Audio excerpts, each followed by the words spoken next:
Om Shanti.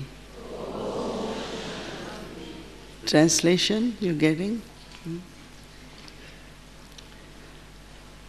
कई बार भाई बहन प्रश्न पूछते हैं कि वर्तमान समय आपका क्या पुरुषार्थ चल रहा है।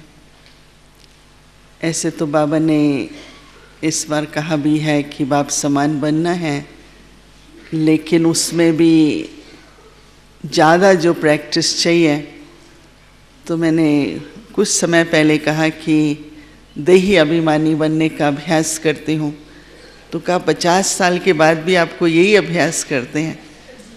तो ये तो आपने वही बात बताई जो आपसे हम कोई नई बात सुनाओ। तो मैंने कहा कि पता लगता है ना कि किस किस तरह से सूक्ष्म में देह अभिमान आता है, और देही अभिमानी अगर स्थिति है तो वही संपूर्ण स्थिति भी होगी। देही अभिमानी होंगे तो आज बाबा कह रहे हैं कि दैविक गुण भी धारण कर सकेंगे। तो कईयों को ऐसा लगता है जब हम कहते हैं ना कि सोल कॉन्शियसनेस में रहने की प्रैक्टिस करते हैं तभी तो बाप समान भी बनेंगे, तो उनको ऐसा लगता है जैसे ये ऑर्डिनरी पुरुषार्थ है। परंतु आज बाबा मुरली में सुना रही हैं कि जब देही अभिमानी बनते हैं, परसेंटेज है, और जैसे जैसे बनते जाएंगे तो मालिकपन के संस्कार आएंगे। जो अपने को हमेशा हर बात में पहले तो स्वयं के ही ज्ञान इंद्रिय, कर्म इंद्रिय, संस्कार, हर तरह से जैसे एक मालिक है। बाबा ने कहा जब देह अभिमान आता है तो कंगाल बन जाते हैं। तो कंगाल का मतलब इंसॉल्वेंट है, कंगाल का मतलब कि भिखारी हैं, कंगाल मतलब कि खाली हो जाते हैं ना। तो कई बार कई कहते हैं कि मन खाली है, एम्प्टीनेस है। कई बार कहते हैं कोई भी बात के लिए, तो देही अभिमानी स्थिति का अगर हम कनेक्शन सॉल्वेंसी के साथ करें कि देही अभिमानी होंगे तो सॉल्वेंट होंगे, सरताज होंगे। तो अगर सरताज होंगे तो संपन्न होंगे ना। इसका मतलब कि कोई भी प्रकार की कमी नहीं रहेगी। तो बाबा का कोई भी बच्चा अगर ये कहे कि ये नहीं हो रहा है, हमारे पास ये नहीं है, ये कैसे पॉसिबल है, तो इसको क्या कहेंगे? ये मालिकपन के संस्कार नहीं हुए ना। नहीं तो प्रकृति है, हर तरह से, चाहे व्यक्तिगत अपनी जीवन की संपन्नता, चाहे जहाँ भी बाबा जिस प्रकार की सेवा के निमित्त बनाए उसमें सफलता, और हर प्रकार से यज्ञ में हम निमित्त बने, एक ऐसा उदाहरण बने जिसमें एक संपन्नता हो। तो देही अभिमानी स्थिति को अगर हम देखें तो देही अभिमानी है तो 5 विकार, क्योंकि 5 विकार देह अभिमान से ही शुरू होते हैं ना। तो आज बाबा कई बातें सुना रहे हैं कि देही अभिमानी जब हैं तो विकार तो जीतते ही हैं, परंतु सरताज बनते हैं, मालिक बनते हैं। ये भी अगर जैसे कल बैठे थे, कई कंट्री से मिलते हैं, तो किसी ने कहा बस हमको एक यही पवित्र संकल्प है कि एक ऑडिटोरियम चाहिए और 2 मकान चाहिए। तो मैंने बोला, कहा मोहिनी बहन बस आप ये पवित्र, मैंने कहा नहीं, मैं तो ये इसको पवित्र संकल्प नहीं मानती हूँ। पवित्र संकल्प तो ये है कि बाबा इतनी सेवा हो, इतनी सेवा हो। तो मकान तो क्या बड़ी बात है, आपको एक ऑडिटोरियम तो क्या, कितने ऑडिटोरियम ऑफर हो जाएंगे। लेकिन अगर हम इस तरह से अपनी पवित्र संकल्प को एक नहीं, वो तो ड्रामा बाबा समय अनुसार जिस प्रकार की जो आवश्यकता होती है तो उस समय पर, लेकिन अपनी प्योरिटी को, अपने प्योर संकल्प को हम ऊंच कार्य के लिए लगाए ना। लेकिन ये भी जो अंदर में बड़ा सूक्ष्म में देही अभिमानी से कैसे हम मालिक बनते हैं, सरताज बनते हैं। तो मालिक को तो क्या होता है, संकल्प भी नहीं करना पड़ता, सब हाजिर हो जाता है। आजकल तो ऐसा सबको अनुभव होना चाहिए। तो इसलिए देही अभिमानी एफर्ट्स, पुरुषार्थ कोई साधारण पुरुषार्थ नहीं है, पर वही हमको संपन्न भी बनाता है। तो आज जब मुरली सुनेंगे आप, फ्रेंच फ्रीक्वेंसी 96। अच्छा, French frequency 96 is some change into it. Okay, French, where is French? You getting it now? 96. Okay or no? Can you show your hands the French language? Okay. तो इसलिए मुरली को अगर सुने ना, नहीं तो क्या होता है जब ऐसी पॉइंट्स होती है ना तो फिर कहते हैं ये तो बाबा रोज ही कहते हैं। रोज कहने के बाद भी अगर हम लोगों को अभी तक इतनी मार्जिन है तो नहीं कहेंगे, तो ये कहने की बात नहीं है ना, ये समझने की बात है। सिर्फ समझने की बात नहीं है परंतु अभ्यास की बात है। अभ्यास के बाद स्थिति होगी और स्थिति के बाद देखो तो सब कुछ अपने आप ही संपन्नता तो स्थिति से कोई दूर नहीं है ना। स्थिति संपन्न है तो हर बात में संपन्नता और सफलता तो कदम कदम पर हर एक को अनुभव होगी। तो संगम के अंत से पहले हर एक को ये तो फीलिंग आनी ही चाहिए कि हर बात में हम संपन्न हैं, हर बात में हम संपन्न हैं। कोई भी प्रकार से अपने में कोई भी कमी नहीं महसूस होनी चाहिए। अच्छा, दादी जानकी वाली क्वेश्चन मिल रही है मेरे को।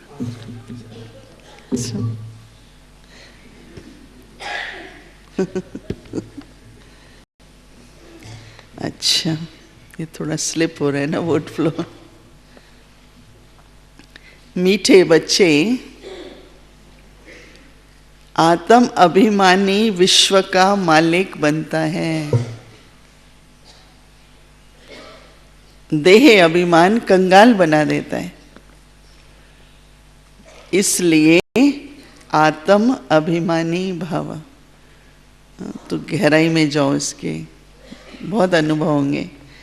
प्रश्न है, कौन सा अभ्यास अशरीरी बनने में बहुत मदद करता है? कौन सा अभ्यास अशरीरी बनने में बहुत मदद करता है? कौन सा अभ्यास? अंतर्मुक्ता। और कोई? कौन सा अभ्यास? बहुत सिंपल बात बताइए। कई बार क्या होता है कि बाबा का उत्तर बहुत सिंपल होता है, तो जब सिंपल होता है तो हमको उसकी गहराई में जाना पड़ता है। कई बार आंसर ही गहराई का होता है और कई बार बहुत सिंपल होता है, तो सोचना पड़ता है, रिलेट करना पड़ता है कि बाबा ने ये जो बात कही, तो वहाँ विचार सागर मंथन चलता है। तो बाबा उत्तर दे रहे हैं, मुरली में उत्तर है, अपने को सदा एक्टर समझो। जैसे एक्टर पार्ट होते ही वस्त्र उतार देती है, ऐसे तुम बच्चों को भी यह अभ्यास करना है कि कर्म पूरा होते ही पुराना वस्त्र छोड़ अशरीरी हो जाओ। क्योंकि कई ये भी पूछते हैं कि दैही अभिमानी और अशरीरी स्थिति में क्या फर्क है, नहीं? तो वो भी बाबा आज जैसे कंट्रास्ट पता लगता है। कर्म पूरा होते ही पुराना वस्त्र छोड़ अशरीरी हो जाओ। आत्मा भाई भाई है, ये अभ्यास करते रहो। यही पावन बनने का सहज साधन भी है। शरीर को देखने से क्रिमिनल ख्यालात चलते हैं, इसलिए अशरीरी भाव।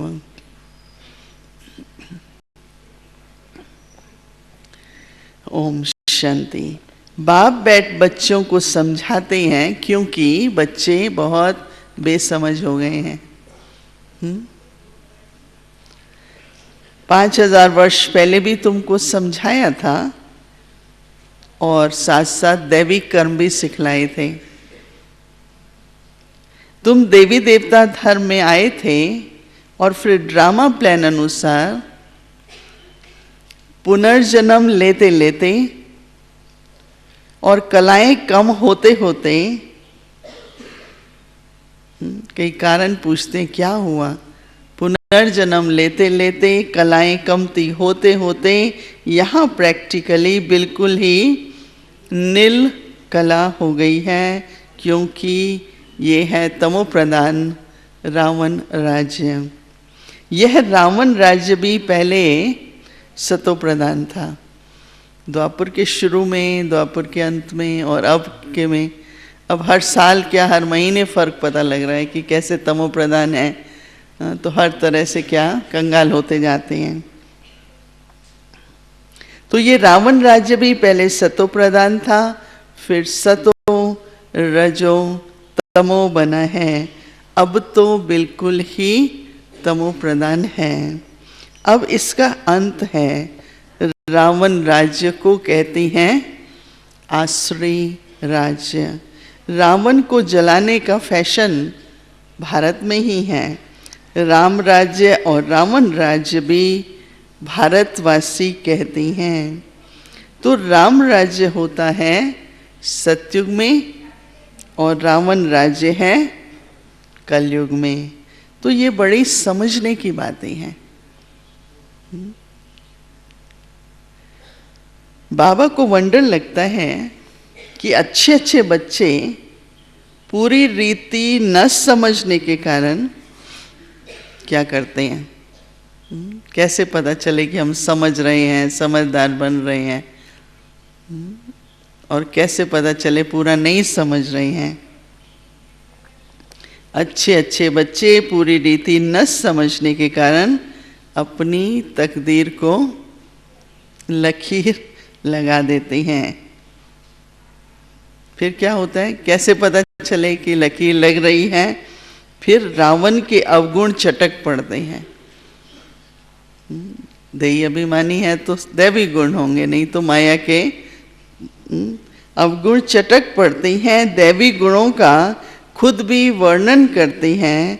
तो बाबा ने समझाया है कि तुम वो ही देवताएं थे। कल अच्छा लगा ना शाम को सबको कल्चरल प्रोग्राम, उसमें भी स्वर्ग का कितनी अच्छी फीलिंग आ रही थी। लग रहा था कि हम देवी देवताएं हैं, लग रहा था कि सिंहासन पर बैठे हैं। नहीं, क्या फीलिंग आ रही थी। मैं तो वहाँ जाके पीछे उस कुर्सी पर बैठ गई। मैंने कहा मैं भी ज़रा अनुभव कर लूँ अपने को लक्ष्मी नारायण के रूप में।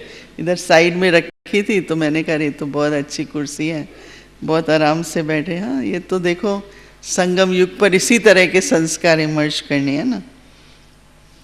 तुमने ही 84 जन्म भोगे, तुमको फर्क बताया है, तुम क्यों तमो प्रधान बने हो।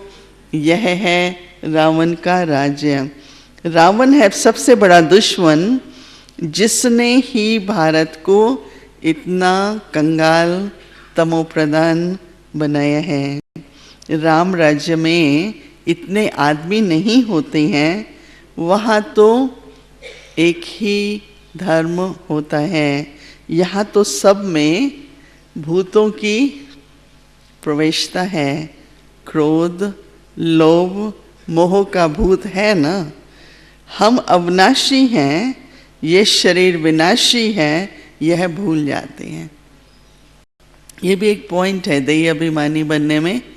जब भी कोई कहते हैं थकावट है या शरीर बनने का, क्योंकि आत्म अभिमानी, तो बाबा कहते हैं ये याद रखो हम अविनाशी हैं, ये शरीर विनाशी है, ये भूल जाते हैं। आत्म अभिमानी बनते ही नहीं हैं। देह अभिमान बहुत है। देह अभिमान और आत्म अभिमानी में रात दिन का फर्क है। आत्म अभिमानी देवी देवता सारे विश्व के मालिक बनते हैं। देह अभिमान होने से फिर कंगाल बन जाते हैं। भारत सोने की चिड़िया था, भल कहते भी हैं, परंतु जैसे सुनते भी हैं, कहते भी हैं, परंतु आज बाबा ने कैसे मुरली शुरू की, समझते नहीं हैं। आज बाबा बार बार जैसे मैं समझा रहा हूँ, सिर्फ सुना नहीं रहा हूँ, समझा रहा हूँ, परंतु समझते नहीं। शिव बाबा आते हैं, किस लिए आते हैं? दैवी बुद्धि बनाने के लिए।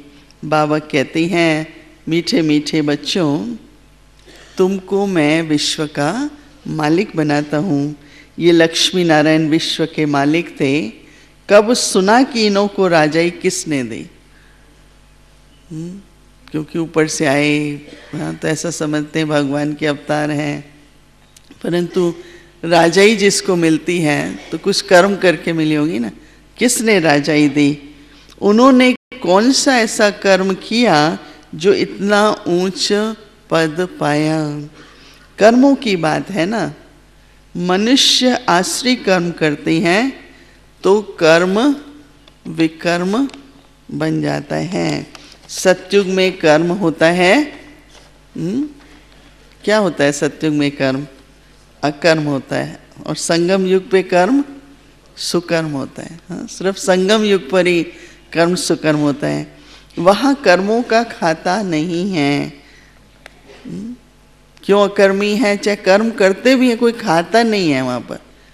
यहाँ पर खाता जमा हो रहा है।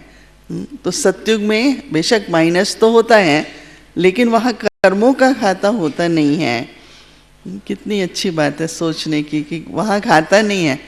जो अकाउंट है चलो माइनस हो रहा है, पर खाता फिर शुरू होता है द्वापर युग से। तो बाबा समझाते हैं और न समझने के कारण, फिर बाबा कहते हैं बाबा समझाते हैं पर न समझने के कारण बहुत विघ्न डालते हैं। कह देते हैं शिव शंकर एक है। अरे शिव तो निराकार अकेला दिखाते हैं और शंकर को तो पार्वती दिखाते हैं, और दोनों की एक्टिविटी भी बिल्कुल अलग है। तो शिव मिनिस्टर और प्रेसिडेंट को ऐसे एक कैसे कह सकते हैं? ये जानते हैं तो बाबा कहते हैं दोनों का मर्तबा बिल्कुल अलग है, तो शिव शंकर को एक कैसे कह सकते हैं? यह जानते हैं कि जिनको राम राज्य में आना नहीं है उसकी क्या निशानी है? प्रश्न पूछते, वो समझेंगे नहीं। हम समझाएंगे पर वो समझेंगे नहीं। आश्री संप्रदाय वाले गालियाँ देंगे, विघ्न डालेंगे, क्योंकि उनमें 5 विकार हैं। देवताएं हैं संपूर्ण निर्विकारी। कई होते हैं कोई बात अच्छी नहीं लगती है, थोड़ा असंतुष्ट होते हैं, फिर समझते हैं कि चलो हम जो गलत हो रहा है उसके बारे में प्रचार करें, कुछ भी करें। मैं उनको कहती हूँ, हमको याद है दिल्ली में आर्य समाज प्रेसिडेंट थे, वो बहुत विरोध में थे। तो एक बार मेरी ऐसे ही उनके ऐसी सिचुएशन में मिला। मैंने कहा आप हमारे बारे में इतना छपवाते हैं, इससे तो आप आपके ज्ञान के बारे में छपाओ ना, तो आपका धन भी सफल हो। तो कई जो है आजकल पूछो भाई आपका माइंड वो सब कहाँ जा रहा है? ब्रह्मा कुमारियों के विरोध में आप इतना धन खर्च रहे हो, ये कर रहे हो, कोई अच्छी बात सुनाओ ना। कुछ अपना अगर आपके पास आइडिया है, आपके पास राइट बात है, तो आप उसको प्रमोट करो ना। तो कई बार ये जो आश्रय जो बाबा कहता है ना हो जाता है। तो बाबा कहते हैं कि आश्रय संप्रदाय गालियाँ देंगे, विघ्न डालेंगे, क्योंकि उनमें 5 विकार हैं। देवताएं हैं संपूर्ण निर्विकारी। उनका कितना ऊंच पद है। अब तुम समझते हो कि हम कितने विकारी थे। विकार से पैदा होते हैं। सन्यासियों को भी विकार से पैदा होना है और फिर वो सन्यास करते हैं। सतयुग में ये सब बातें होती नहीं। सन्यासी सतयुग को समझते भी नहीं है।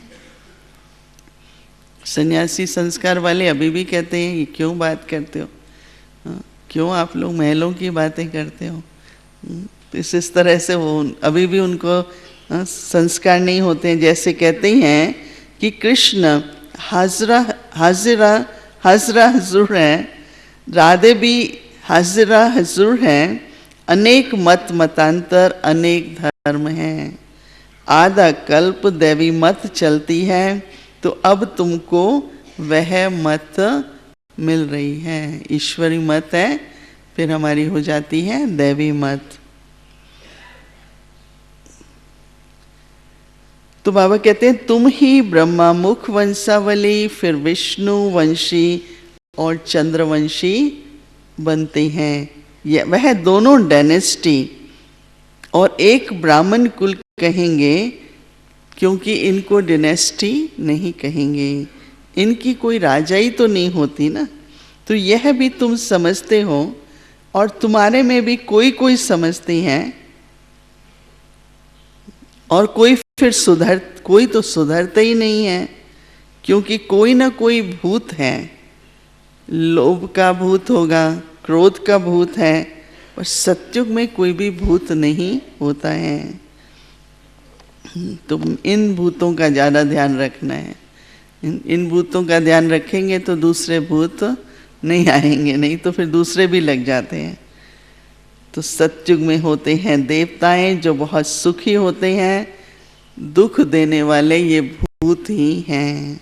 काम का भूत आदि मध्य अंत दुख देता है, तो इसमें बहुत मेहनत करनी है। मासी का घर नहीं है।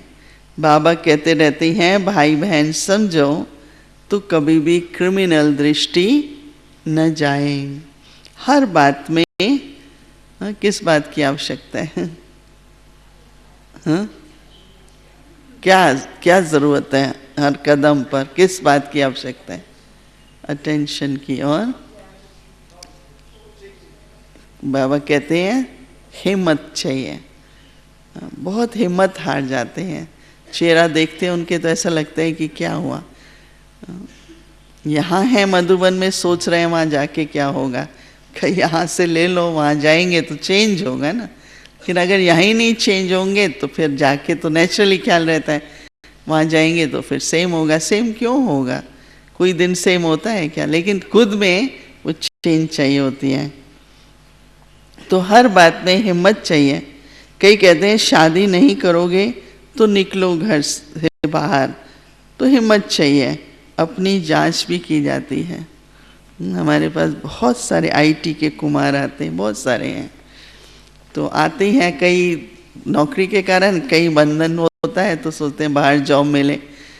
तो एक भाई आईटी वाला था, उसकी माँ ने बोला कि मैं बस अभी शरीर छोड़ दूंगी क्योंकि तुम शादी नहीं कर रहे ये वो।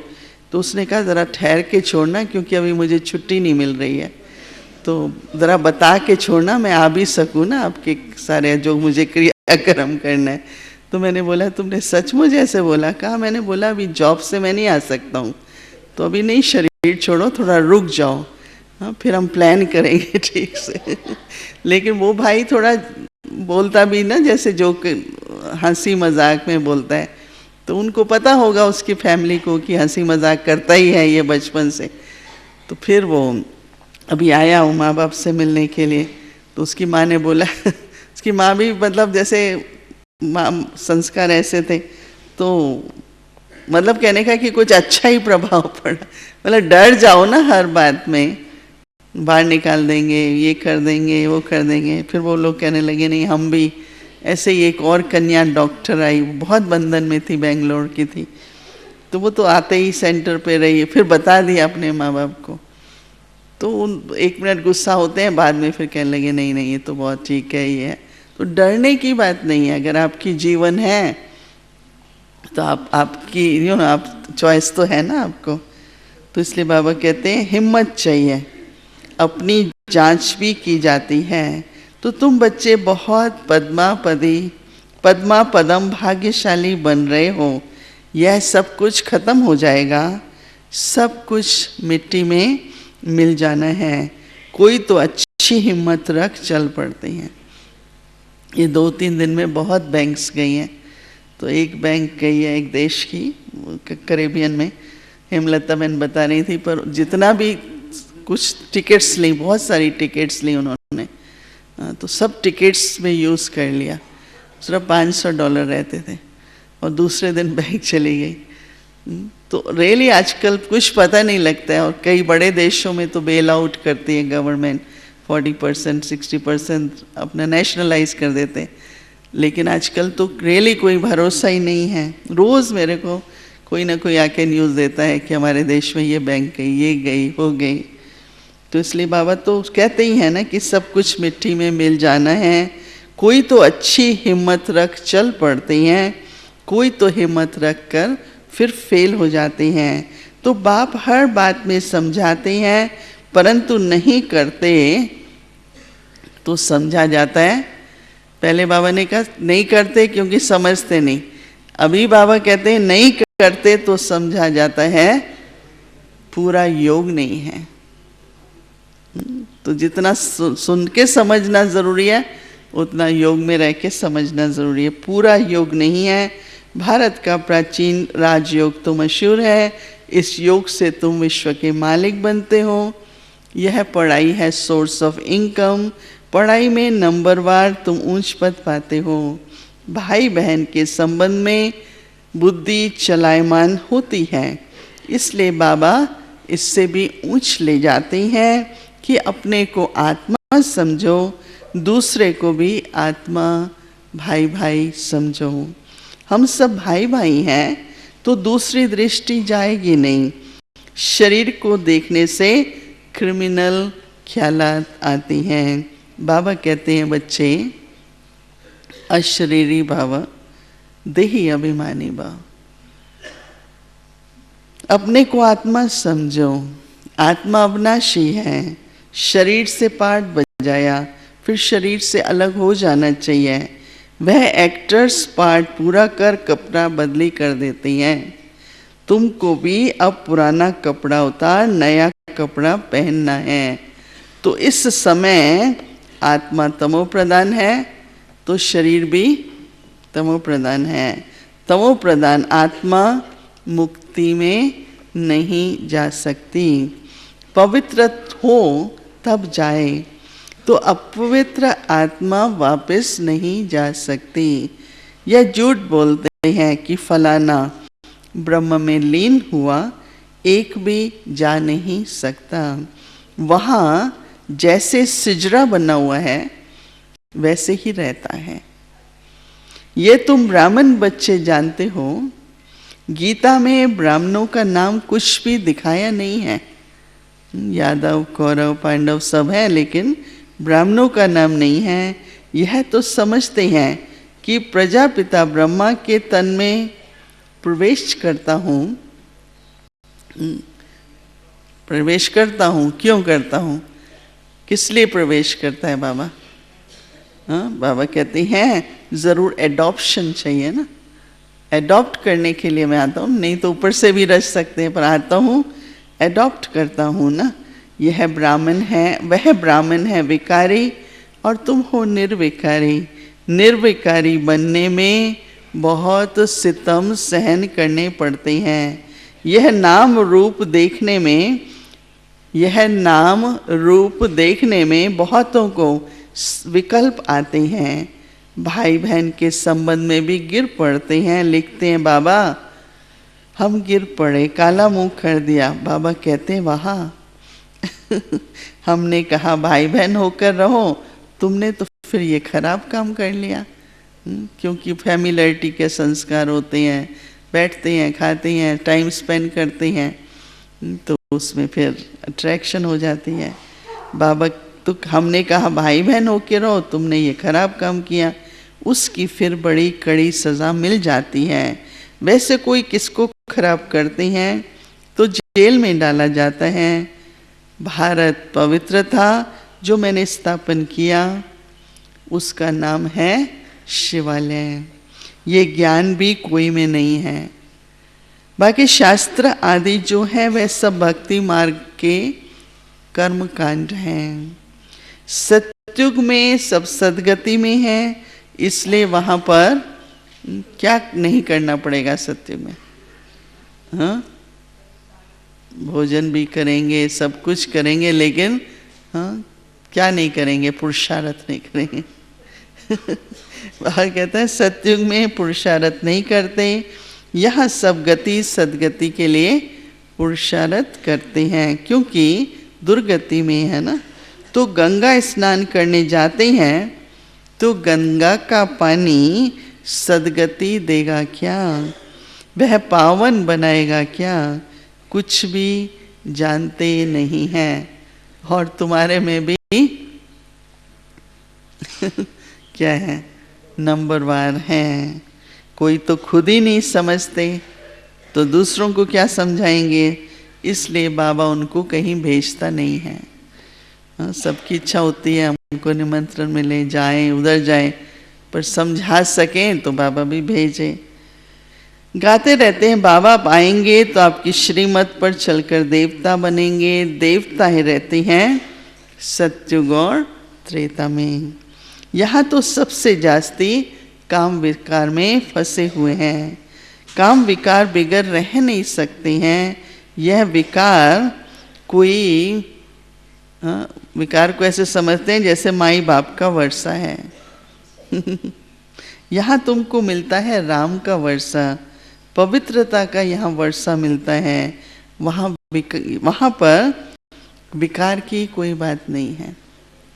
लोग आते हैं, यहाँ बहुत शांति का अनुभव होता है, ये होता है, तो उसका कारण क्या है? पवित्रता है ना। पवित्रता से ही ऐसा वातावरण बना हुआ है जहाँ जो आए उसको इतना अच्छे अच्छे अनुभव होते हैं ना, वो उनको नहीं पता चलता है। तो कहते हैं बहुत अच्छा, बहुत शांति मिलती है, बहुत शांति मिलती है। शांति का वातावरण, पवित्रता सुख शांति है ना। तो इसलिए बाबा कहते हैं यहाँ पवित्रता का वर्षा मिलता है, वहाँ विकार की बात नहीं। भगत लोग कहते हैं कृष्ण भगवान है, तुम उनको 84 जन्मों में दिखाते हो। अरे भगवान तो निराकार है, उनका नाम शिव है। बाबा कितना अच्छी रीत समझाते हैं, तरस भी पड़ता है बाबा को, रहम दिल है ना बाबा। तो ये कितना अच्छे समझदार बच्चे हैं। आज हर बात पे समझदार बच्चे हैं। भक्का भी अच्छा है, जिसमें ज्ञान और योग की ताकत है। उसमें क्या होगी, क्या होता है ज्ञान योग से? जिनमें ज्ञान योग की ताकत है तो वह कशिश करते हैं। पढ़े लिखे को सत्कार अच्छा मिलता है और अनपढ़े को सत्कार नहीं मिलता। ये तो जानते हो इस समय सब आश्रित संप्रदाय हैं, कुछ भी समझते नहीं हैं। शिव और शंकर का अंतर तो बिल्कुल क्लियर है। वह है मूल वतन में, शिव है मूल वतन में, वह है सूक्ष्म वतन में, तो एक जैसे कैसे कहेंगे? यह तो तमो प्रधान दुनिया है, रावण दुश्मन है, आश्रित संप्रदाय है जो आप समान बना देता है। संग का बहुत ध्यान रखना पड़ता है ना, संग लग जाता है कोई बात का, कोई देख के किसी भी तरह से टेंशन रखना पड़ता है। अब बाप तुमको आप समान दैवी संप्रदाय बनाते हैं। अब बाप तुमको आप समान दैवी संप्रदाय बनाते हैं। वहाँ रावण नहीं होता, आधा कल्प उनको जलाते हैं। राम राज्य होता है सतयुग में। गांधी जी राम राज्य चाहते थे, लेकिन वह राम राज्य कैसे स्थापन कर सकते हैं? यह कोई आत्म अभिमानी बनने की शिक्षा नहीं देते थे। बेशक भजन बहुत गाते थे, पवित्रता का भी पालन किया, लेकिन आत्म अभिमानी बनना एक बाबा ही सिखा दे। सारे वर्ल्ड में कहीं भी कितना भी कोई भी आत्म अभिमानी, आत्मा का ज्ञान नहीं है। बाबा संगम पर कहते हैं बच्चों को आत्म अभिमानी भव। तो कितनी इम्पोर्टेंट बात हो जाती है ना, जो बाबा बार बार रिपीट करते हैं। तो बाबा कहते हैं कि यह है उत्तम बनने का युग। बाप कितना प्यार से समझाते रहते हैं। कभी बाबा ने जोर से बोल के कभी भी नहीं। बाबा हमेशा बहुत प्रेम से समझाते हैं। बार बार कितना प्यार से बाप को याद करना चाहिए और कहना चाहिए बाबा आपकी तो कमाल है। हम कितने पत्थर बुद्धि थे, आप हमको कितना ऊंच बनाते हैं। आपकी मत बगैर हम और किसी की मत पर भी नहीं चलेंगे। कितने लोग ओपिनियन देंगे, राय देंगे, परंतु हमको हमेशा नहीं, बाबा की मत क्या है। किसी भी बात में प्रभावित होना, पता है कि तमो प्रधान है, चाहे बहुत बुद्धिमान है, परंतु उनकी आप अकाउंटेंट से जाके राय लो, वो जो राय देगा फिर बाबा की श्रीमत है, कंट्रास्ट में पता लगता है। आजकल लोग सब ऐसे ही करते हैं। तो कोई भी बात से बाबा कहते हैं नहीं, अपनी मत आपकी मत बिगर हम और किसकी मत पर नहीं चलेंगे। पिछाड़ी को सब कहेंगे बरोबर, ब्रह्मा कुमार कुमारियाँ तो दैवी मत पर चल रही हैं। कितनी अच्छी अच्छी बातें बाबा रोज़ सुनाते हैं, समझाते हैं। आदि मध्य अंत का परिचय देते हैं और तुम्हारे कैरेक्टर सुधारते हैं। अच्छा, मीठे मीठे सिक्के लदे बच्चों प्रति माता पिता बाप दादा का याद प्यार और गुड मॉर्निंग। रूहानी बाप की रूहानी बच्चों को नमस्ते और रूहानी बच्चों की रूहानी बाप को नमस्ते।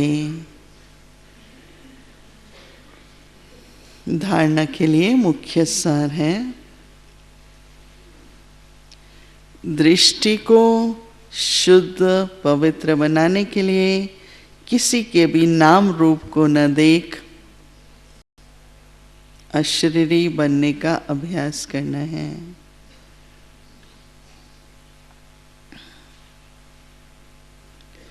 स्वयं को आत्मा समझ आत्मा भाई से बात करनी है।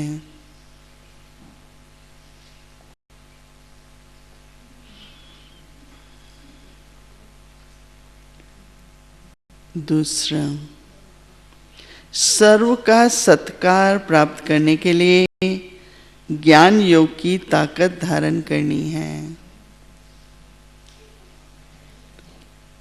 दैवी गुण से संपन्न बनना है।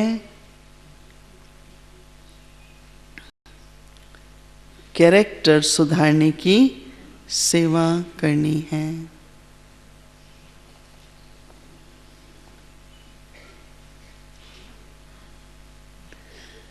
आज का वरदान,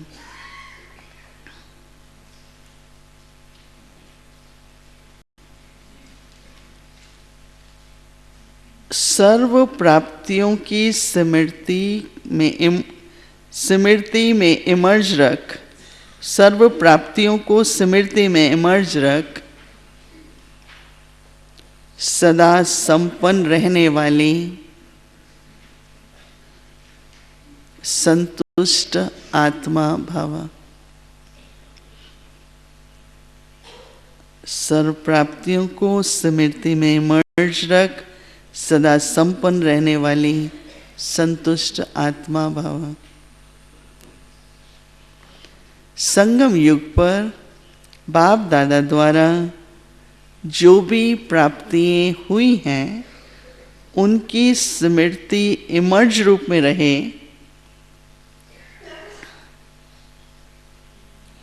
तो प्राप्तियों की खुशी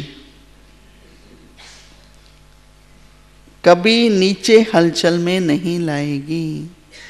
प्राप्तियों की खुशी कभी नीचे हलचल में नहीं लाएगी, सदा अचल रहेंगे। थोड़ा ध्यान से सुनो। संपन्नता अचल बनाती है। संपन्नता अचल बनाती है, हलचल से छुड़ा देती है। जो सर्व प्राप्तियों से संपन्न है वह सदा राजी और सदा संतुष्ट रहते हैं। संतुष्टता सबसे बड़ा खजाना है। जिसके पास संतुष्टता है उसके पास सब कुछ है।